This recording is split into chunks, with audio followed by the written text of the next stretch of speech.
Alright y'all, buckle up, because what I'm about to break down is way deeper than it looks on the surface. So about 20 days ago, Drake dropped something kinda unexpected. Iceman Episode 1, a stream that had fans buzzing and critics scrambling to decode it. We covered it on the channel, and let's be real, a lot of us felt like this was going to be more than just a one-off experiment. And boom, guess what? We were right. Fast forward to July 24th at exactly 9 p.m. Eastern Time, and like clockwork, Drake hits us with Episode 2. And here's where it gets real tricky to follow, because let's be honest, trying to predict Drake's moves lightly is like trying to read hieroglyphics underwater. Nobody knows where this rollout is going. He's not just dropping music, he's building a whole damn mystery. Now, keep in mind, Drake is currently touring all across Europe. When I first looked at his schedule, I was like, wait, when does this man even have time to sleep, let alone film a cinematic series? But that's exactly what he did. He's out here dropping high-effort, fully produced content between shows on his off days. Like seriously, who does that? That alone speaks volumes about how insanely hard his team is working behind the scenes. Drake's not just working overtime. He's living in the studio, on stage, and now in this cryptic narrative world he's building. So Episode 2 kicks off in the most mysterious way. Straight black screen, no visuals, just a voicemail-style voice creeping in from the void, and it's haunting. What's going on, man? It's been like 3 weeks since they found your truck. Shit is empty. No one can find you. You're not picking up. Everybody's looking for you, bro. This is going to be a problem. Right away, you're like, who is this man? Because I've searched hard, and I can't trace this quote back to any known movie, song, or piece of media. This voice seems to be speaking directly into the Iceman narrative. And here's the kicker. It lines up almost perfectly with the timeline from Episode 1. That first episode dropped 19 days prior, where we last saw Drake driving the delivery truck. So yeah, this 3-week gap feels intentional. It's like we're watching the aftermath of something serious. The voicemail feels like a bridge, connecting both episodes with a sense of rising tension. Drake ends Episode 1 in that truck, and now he's missing. People are looking for him. Something has gone wrong. And here's where it gets juicy. This entire voicemail, I believe, is symbolic, a reflection of something much bigger going on behind the scenes. Drake's messy, escalating fallout with UMG. Now, we all know Drake and UMG have been butting heads ever since the Kendrick Lamar beef exploded. There's a legal war brewing, and all signs point to Drake cutting ties cold turkey. After Not Like Us drop, it's very likely Drake ghosted the label. No calls, no texts, nothing. Radio silence. Think about it. Drake was the golden goose. The man kept UMG fed for 15 years. His collabs, his features, his loyalty. It brought in serious money. We're talking millions. Now suddenly, he's going dark. No communication. And that voicemail, it sounds like panic mode. Someone from the inside losing it because Drake isn't just going rogue, he's already gone. And the fallout is real. Word on the street is that DJ Khaled, one of UMG's prized assets, had to scrap his album rollout because Drake didn't come through with the expected features. 2 songs. Gone. Just like that. Imagine banking your whole album release on those verses. Then boom, radio silence. The ripple effect of Drake's silence is shaking the foundation. And I can't help but wonder, how many more artists under the UMG umbrella are finding their calls ignored, their projects stalled, because Drake shut the door? Let's rewind to June 4th. That's when Drake drops his first official release post-beef, a track called Wagwan Delilah, a weird, playful parody that left fans scratching their heads like, this is what you're dropping after all that smoke with Kendrick? But hear me out. It wasn't random. That was Drake trolling, straight up. That was his way of saying, you want music? Here's a joke. And get this, some folks at UMG probably heard Drake's voice for the first time since the fallout on that parody record. If that's not Petty King energy, I don't know what is. Then came the Camila Cabello collabs. UMG had those tracks locked and loaded, pre-recorded. They rushed to drop them. Why? Because Drake wasn't giving them anything fresh. He was moving on his own terms. He made that crystal clear by leaking a bunch of his own music on Instagram. No warning, no label clearance. Just boom, plot twist. UMG scrambled, tried to flag the post, and then slapped the songs on streaming to contain the damage. And what does Drake do next? He drops a whole collab album with Party Next Door, his artist, signed to OVO, not UMG. The album was released through Santa Ana, a Sony imprint. UMG didn't see a dime. You starting to see the pattern? Then he links with Shino Pac and Smiley, artists under Drake's umbrella, not UMG. Not a single UMG name in the credits. just independent Canadian producers doing their thing. This wasn't just business. It was a power move. Iceman isn't just a cryptic series. It's a statement, a message. And when Pusha T claimed UMG blocked Kendrick's feature on the Clep's album, I believe it. They were scared. They didn't want to add fuel to the fire. They knew if they crossed Drake one more time, it was over. But let me tell you, it's already over. Drake's not showing any signs of coming back. Just look at the Wireless Festival lineup. Every artist he brought out had one thing in common. They either had zero ties to UMG or had horrific label experiences that made them walk away. We're talking Lauryn Hill, Bryson Tiller, Vanessa Carlton, Jay Huss, Mario. Each one has a history of fighting against the system. Vanessa Carlton, she got signed to UMG after blowing up with 1,000 Miles. But by her second album, she was trapped. No creative control. They owned her voice, her image, everything. She hated it. Left the industry in 2005. Quote, "My dream came true. I got the record deal, and it turned into a nightmare. The pattern keeps repeating. Bobby Valentino dropped. Mario left. Burna Boy's with Warner. Central C, Sony. Dave, independent. Sexy Red, independent.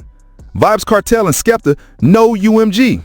Rima got signed to Maven, then when UMG bought the label in 2024, he raged on Twitter, wiped all label info from his socials, and ghosted them. It's not a coincidence. Drake is making a clear, quiet statement. If you're tied to UMG, you're not coming with me, period. He's not just walking away from a label. He's walking away from a system, a machine he was once the face of. And in Iceman, we see the metaphor clearly. In episode 1, Drake is just another gear in the factory, a worker, trapped. Then suddenly surrounded by rifles, ready for war. He slams that gate shut behind him. And just like that, he's done playing delivery boy. So here's the tea.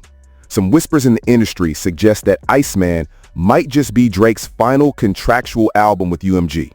Yeah, you heard that right. The final piece in a long, complicated puzzle. And honestly, if that's true, it changes everything.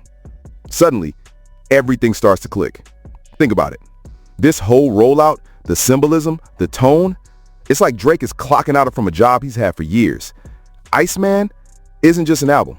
It's a resignation letter. It's the last package he's legally obligated to deliver. And when that metaphorical delivery truck gets parked, that's it. Drake's done being UMG's delivery boy. No more drop-offs, no more deadlines, no more yes, boss. Just silence. So when 3 weeks later we hear that they found the truck and it was empty, it doesn't sound random. It sounds intentional. He left the truck empty because he had nothing left to give. And that emptiness, that silence, it's not a mistake. It's a message. That's why Iceman feels so layered. It's not just a concept, it's a statement. Now, let's get into the visuals, because Drake doesn't do anything by accident. The camera cuts to a brick wall, bleak, quiet, unassuming. But there's a door. And what's painted on it? None other than Pinocchio. Yeah, a literal cartoon puppet. I did some digging and tracked the exact location through Google Maps. And here's the kicker. That artwork wasn't there before. Drake put it there on purpose. Why? Because every frame is a clue. He was filming in Manchester, which makes perfect sense given he had a performance schedule nearby. But then it cuts again to a pedestrian crossing sign. Ordinary, right? Except it's not. Because on that very sign, there's a hand-drawn Spider-Man. Again, not random. This isn't some street artist coincidence. We've seen this sketch before back in episode 1 on that infamous whiteboard covered in types of ice. It's all connected. Now at first, I really thought it was Spider-Man, like straight out of Marvel. But then Twitter legend certified Jared threw a curveball. That doodle? It's actually the logo for Ben Dorado, the designer who's done work for Party Next Door and Drake's Nocta brand. So maybe it's not Spider-Man, but it's definitely someone watching, someone weaving threads behind the scenes. I'm not diving into the multiverse just yet, but the symbolism is thick. Then the third scene drops. And yes, I traced it all out. Every single one of these last 3 scenes was filmed in the exact same neighborhood. No cuts, no switches to archive footage. This was real, raw, and live. Next up, the brewery. Drake enters a spot called Shoot Brewing, a cozy, independent company right in Manchester. I even found photos of Drake from that exact scene on their website, wearing the Iceman hoodie from episode 1. And guess what's the focus? Red buttons. On the wall. on the control panel, everywhere. He taps them, tweaks them, interacts with them, but we never fully see which ones he presses. It's mysterious, intentionally so. Then the brewery drops an Instagram caption that's honestly kind of cheeky. Had a new brewer start last night. He turned on the chiller, prepped the lines, and locked up. Not sure he'll be back. I mean, come on. That's Drake, the chiller, Iceman, the not sure he'll be back. That's a mic drop moment. This is art. It's performance. It's storytelling wrapped in symbolism and sealed with suspense. For anyone still claiming this was pre-recorded, let me stop you right there. It wasn't. The brewery itself confirmed it was last night, and they even posted behind-the-scenes footage of the cameraman filming. This is all in real time. Then, suddenly, we're back outside. And what do we see? A man, dressed as Pinocchio, standing creepily behind a tree. Just standing there. But it gets weirder. There's a red trailer behind him with the slogan, "Deliveries up to 27 million, all in the day's work." Only the word work is blocked out. This shot is filmed right across the street from the building Drake was just in, which means Pinocchio, he's stalking him, watching, lurking, creepy and symbolic. That red trailer, it's a Royal Mail delivery truck, and those trucks are always parked there. Nothing out of place except the message. Now let's zoom in on that number, 27 million. That's not just a flex. That's exactly how many views Kendrick's Super Bowl performance pulled in during the first 24 hours on YouTube. 27 million. Coincidence? Please. Drake doesn't do coincidence. And when you throw Pinocchio into the mix, the puppet, the liar, the one who desperately wants to be a real boy, it gets real messy, real fast. Let's talk Disney. In the 1940 animated classic, Pinocchio was promised fame and fortune if he performs on stage. A fox, Honest John, lures him in with promises of stardom, bright lights, a sold-out crowd. His name is 6 feet high lights. And at first it works. Pinocchio's a hit. But quickly the fantasy fades. He ends up trapped in a cage, owned by a puppet master, destined to perform for life. No freedom, just fame. Bought and sold. Now here's where it gets chilling. The fox, Honest John, represents manipulation. And in real life, we've got a name. John Janik, CEO of Interscope Records. He's had a massive hand in Kendrick's career. And guess who's been named in UMG's lawsuit, with Drake's lawyers demanding full disclosure of bonuses, salaries, and incentives? Yep, John Janik. The same guy who was promoted in February 2024, just months before the beef exploded, to a top position overseeing U.S. label operations. It's all too connected. So when Drake shows Pinocchio, this wooden puppet being drawn in by a fox, trapped, lied to, and forced to perform, he's telling us something. He's accusing Kendrick of being a label puppet, a mouthpiece, a controlled asset, a grifter, a copycat, someone desperate to be in Drake's shoes. And just like Pinocchio, Kendrick wants to be the boy, only Drake already is the boy. Always has been. Drake even called him a corporate industry puppet in tailor-made freestyle. This isn't the first jab. And here's something else. That door we saw earlier, the one with Pinocchio painted on it, doors in the Pinocchio story symbolize traps. They look inviting, they promise adventure, but behind them, danger, lies. Drake is basically warning us, when that door opens, Kendrick's truth will come pouring out, and it won't be pretty. And yes, I watched the movie for this. For research. For receipts. Then let's revisit that trailer. The word work is blocked out, leaving just K, as in K-Dot. While that might be a coincidence since the sign blocking it has been there forever, it still adds a spicy layer to this already loaded visual. We then see Drake close a gate behind him, glancing around like he's checking if someone's following. Classic paranoia shot. And cut to, Pinocchio has moved. He's no longer behind the tree. Now he's huddled awkwardly in the bushes, closer, creepier, still watching. Only now he's even more obvious. Bright red against green foliage. That's not subtle. He's standing out like a sore thumb. Yet Drake just walks past him cool as ever. He looks back a few times. He knows the puppet is watching. He just doesn't care. That's power. Next, we zoom in on door number 1. This time, it's a security track door, complete with surveillance stickers. This place is being watched.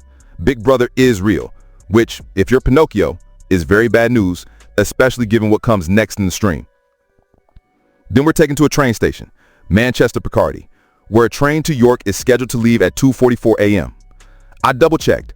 That's a real, regularly scheduled train, not a prop, not a prank, which proves, again, this whole stream is live. And the timestamp? 2:44 UK equals 9:44 EST. The stream was scheduled for 9. There was a 15-minute delay, and now the clock reads 9:21. It all matches. For the last time, this isn't pre-recorded. Next up, the Manchester Victoria Baths, a historical spot built in 1906 as a public bathhouse. The location is beautiful and haunting. And within those old halls, we see doors, dozens of them. But here's the twist. Unlike the closed door with Pinocchio, these doors are wide open. Open doors equal exposed truths. No more secrets. Everything is out in the open. Multiple doors, multiple secrets. And guess what's coming next? A track called Which One? As in, which button should I press? Which door should I open first? Symbolism overload, in the best way possible. And then we cut to Central C. Dressed like a British mob boss giving serious Peaky Blinders vibes. That show also filmed here in Season 2, Episode 6, where Tommy, the lead, holds deadly secrets about government conspiracies and power struggles. It's a chilling parallel because just like Tommy, Drake seems to know too much. And when you know too much in this game, people start watching. People start plotting. So this is where things get really intense, like final act of the movie intense. Picture this. The energy shifts. Drake starts writing what feels like a last will and testament, but not for his possessions, for the truth. The camera closes in and the narration begins. It's chilling. After I've served my purpose, I believe they intend to kill me. Stop right there. That line alone sets the tone. This isn't just paranoia. It's a warning. It's a coded SOS disguised as entertainment. Drake's saying, if I disappear after this, it wasn't random. He continues, I therefore want to name a particular individual in this letter.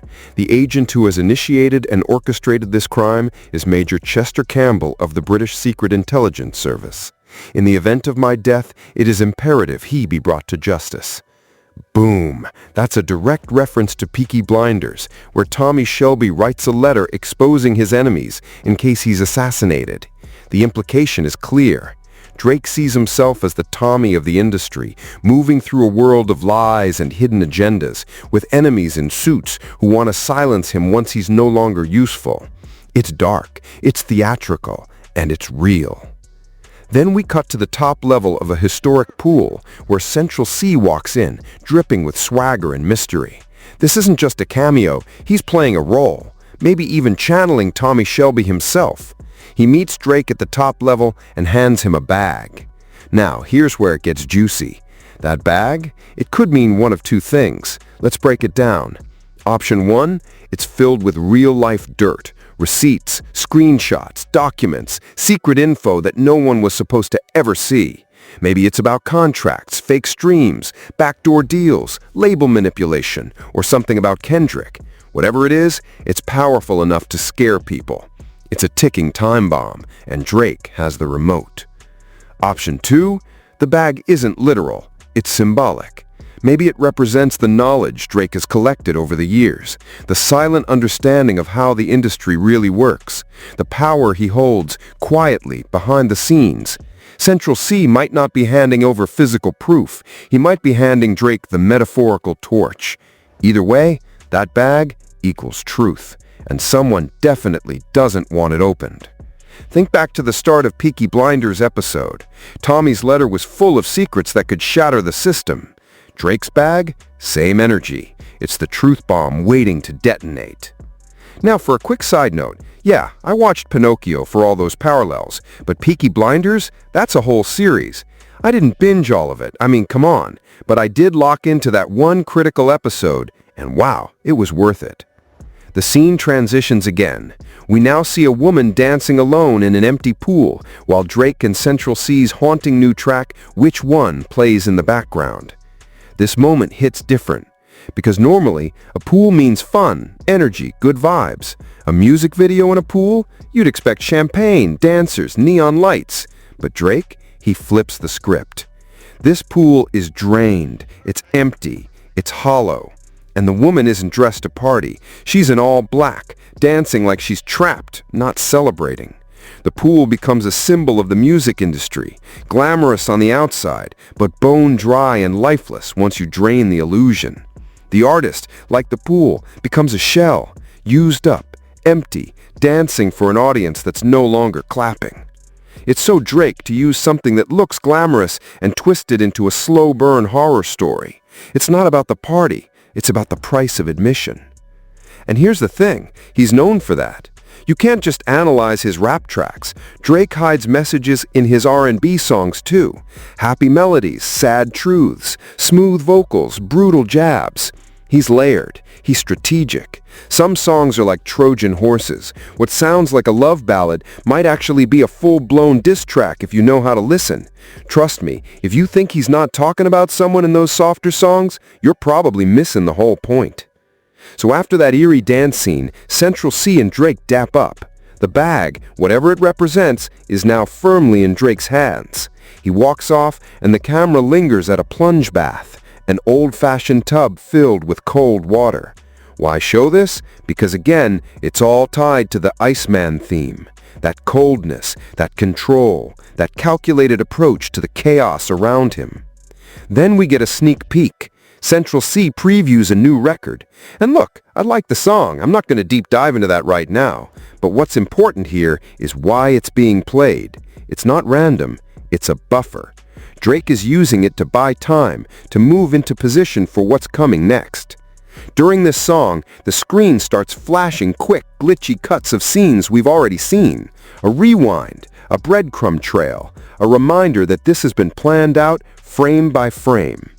Then, finally, we cut back to Manchester Piccadilly Station, the same station we saw earlier.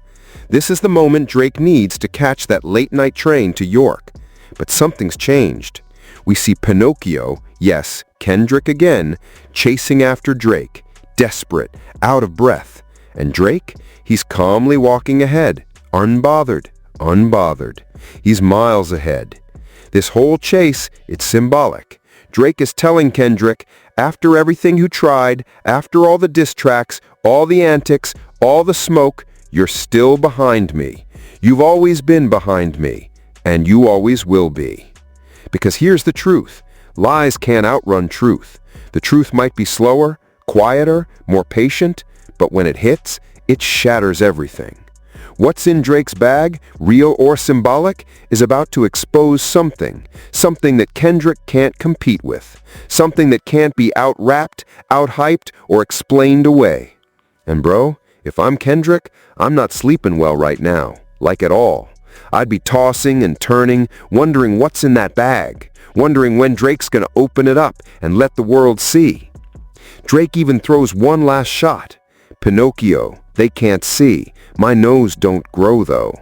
That's cold. Translation, you lie. I don't have to. My words don't stretch. They hit straight. Then we see Drake walking through the station, totally unbothered, still ahead of the puppet chasing him. He steps into an elevator, and that's when it happens.